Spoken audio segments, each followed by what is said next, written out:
السلام عليكم ورحمة الله. اللهم صل على سيدنا محمد نبي الرحمة ومفتاح كل أمر عسير. إن شاء الله تكونوا بخير وعافية. معليش طولت منكم، يعني بس كنت مشغولة شوية، لكن هسه رجعت لكم. وأول فيديو حبيت أصوره اللي هو الخمار بتاع الدقيق حقنا، الكسرة بتاعتنا السودانية. كويس. نحن هنا ده في فرنسا ما عندنا دقيق زادنا، في السودان عندنا دقيق زادنا مخصوص للكسرة والقراصة والحاجات دي. يلا نحن هنا في المنطقة، يمكن في باريس المناطق التانية بنلقى الدقيق بتاع زادنا، لكن يلا نحن هنا ده ما عندنا الدقيق بتاع زادنا. فالمهم بنقوم بعمل لي خلطة كده لغاية بنتحايل عليها يعني. المثل بيقول لك ما ابوك لكن بربيك يعني.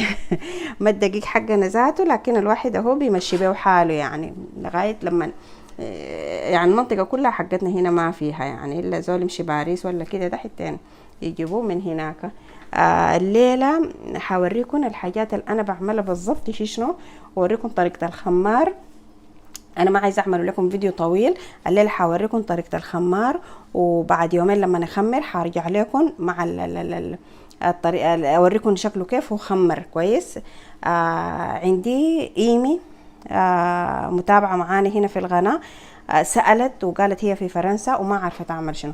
الليل الفيديو ده برضو يا ايمي انت احضريه كويس، وحاول الحاجات دي كلها بتكوني يعني عارفاها هنا ومتوفرة وموجودة عندنا في فرنسا، ومعاكي خطوة بخطوة لغاية لما تعوسي.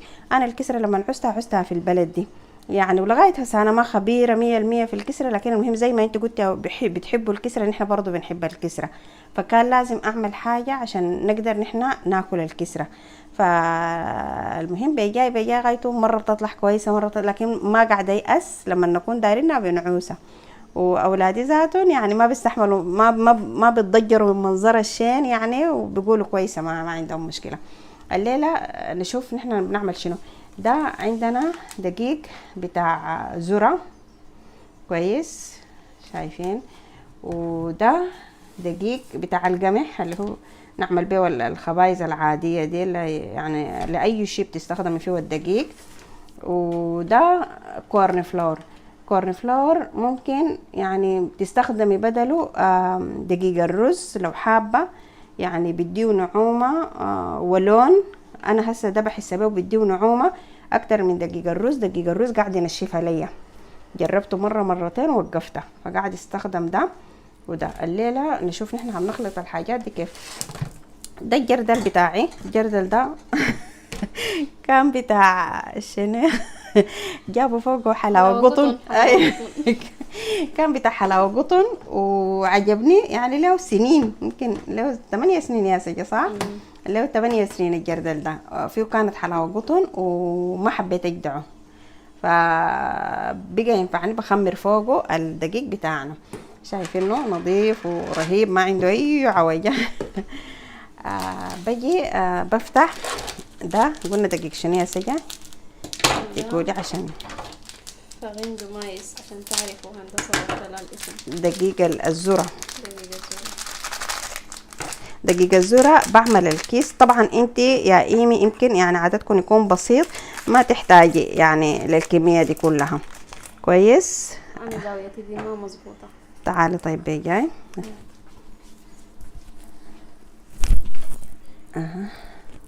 شايفة كده. الدقيق ده يعني يمكن انت تعملوا نص الكمية. كويس. انا بوريكي ده يعني احنا عشان احنا ما شاء الله يعني كتار بنحب الكسرة، بعمل الكيس كله. شايفة دقيق شنو يا سجل الاول اللي عملناه الذرة. الزورة. كويس. فغندو مايس. تاني ده دقيق القمح، او اللي هو الدقيق العادي، بكون منه شوية ما كتير يعني. حابة انتي، انا ما عندي حاجة ثابتة للمقادير دي يعني، انتي ممكن يا ايمي بس تجربي حبة حبة ان شاء الله اعملي كوباية كوباية كوباية، وبعد ذاك تشوفي يعني بعد تظبط معاكي ممكن شنو يعني تستخدم الكمية اللي انت عايزاها. الكورن فلور ده قاعد يبقيها لي لينة وبحس بيها يعني ما عارفه ملمسها جميل غايته، شويه قريبه لحقه السودان يعني، قاعد يصلحها ليا لانه دقيق الذره شويه ناشف. شايفه دي؟ يلا. ده ملح ليمون. ليمون توز. تركي. ده من الاتراك هنا ده. ممكن يعني ما عارفه انا هنا تاني تلقيه وين غايته، انا قاعده اجيب من الاتراك ما عارفه بيكون في الدكاكين فيه، احنا بنجيب محلات الاتراك. ياخد ده اسمه شنو يا سجل يا مش قريت يا جماعة الكلمة دي. طبعا سجا وضحى من كثرة المسلسلات التركية بقوا يتكلموا تركي كويس. شوية كده ده بيسلكوا مع الجماعة ديل. فيا تعملي ليمون، يا تعملي معلقة بتاع الزبادي، يعني معلقتين زبادي ده للتخمير كويس. ولا تعملي اسمها شنو، خميرة. الخميرة حقتنا العادية دي بتاعت اللقيمات وبتاعت الحاجات دي، عرفتي؟ فانا هسه دي انا قاعده اعمله بالليمون، بخمره وبعدين بديه طعم مزازه كده. شايفه حاجه بسيطه كده ده، يعني يمكن زي معلقه صغيرة. معلقه صغيره وحته ملح. سجى ممكن تناولين الملح، انا نسيته.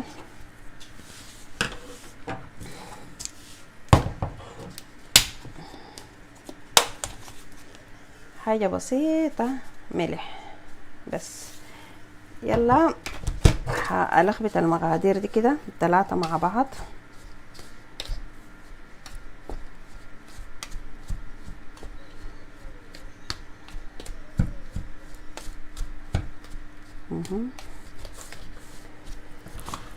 هبتدي اكب المويه.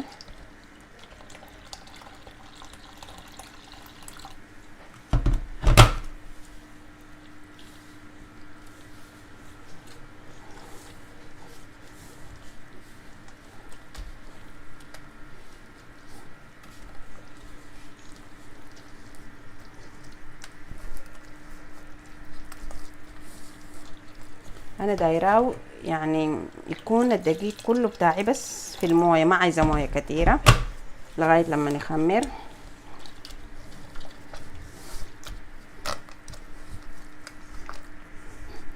لسه مش تحت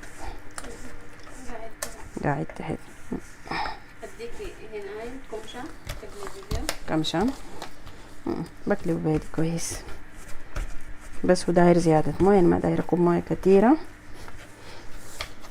يعني لو كبيت مويه كتيرة بكون بياخد زمن في التخمير يعني بدل يومين 3 يوم. يعني هنا طبعا لانه البلد دي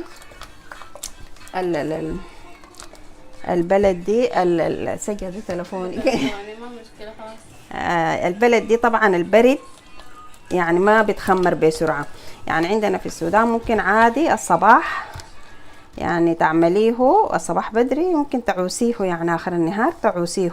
فدي مشكلة نحن اللي بتقابلنا، يعني انه عشان يتخمر يصل المرحلة اللي بتاعت بنقدر نعوسه فوقه بياخد له زي 3 يوم 4 يوم، ولا مرات نخطه جنب السخان ومرات نخطه جوا البوتاجاز وكده يعني.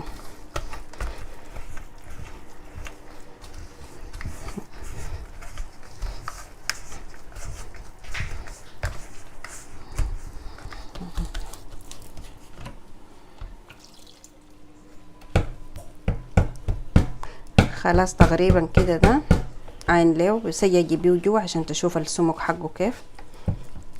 شايفين؟ شايفه يا ايمي؟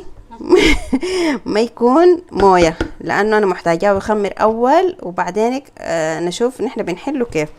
ده هقفله على حسب ما يخمر. انا هصور لك الفيديو طوالي، يعني كان خمر بكره انا هصور لك الفيديو كويس بعد بكره. المهم اول ما يخمر انا هصور لك الفيديو، ولما اصوره انت لغايه المره الجايه اعمل الحاجه دي وتبتدي معايا خطوه بخطوه. وحضري كريت بتاع بنك لو ما عندك قرقريبه، كريت بتاع بنك قديم كويس ولا قرقريبه ولا علبه زبادي تقصيها زي القرقريبه يعني. المهم كنت بتصرف الايام الاوائل، كنت قاعده اتصرف، كنت عادي بعوز بالكريت بتاع البنك.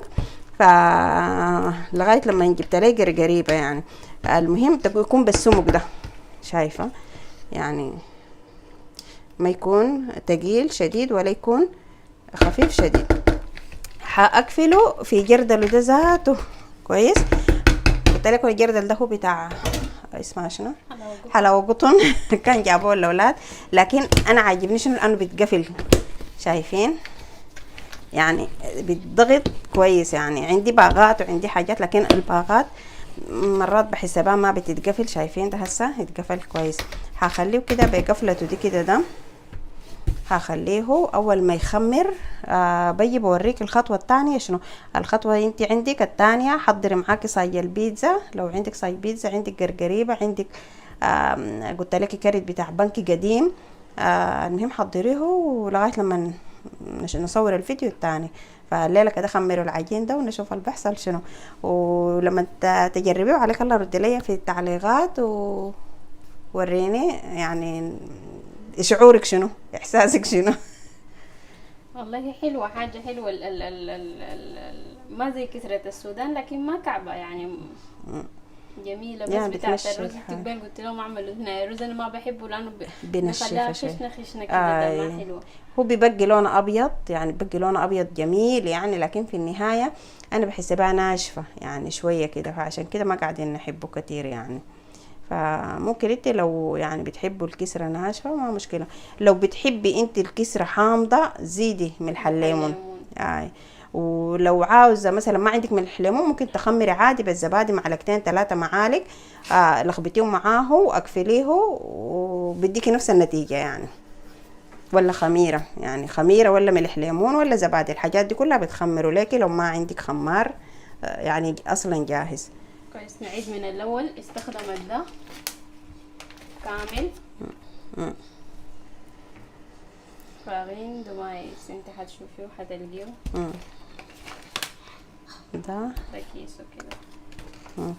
ده شلت منه شوية فاغين دبلة، شلت منه شوية زي كوباية ونقول يعني ربعه. كم معلقة كده، حاجة بسيطة يعني. وده كم معلقة برضه، ما شالت كتير. ومعلقة معلقة ملح ليمون. فإذا عمل نص 3/4 الجردل، 3/4. لكن انت تقدري تحددي يعني ذاته كمية.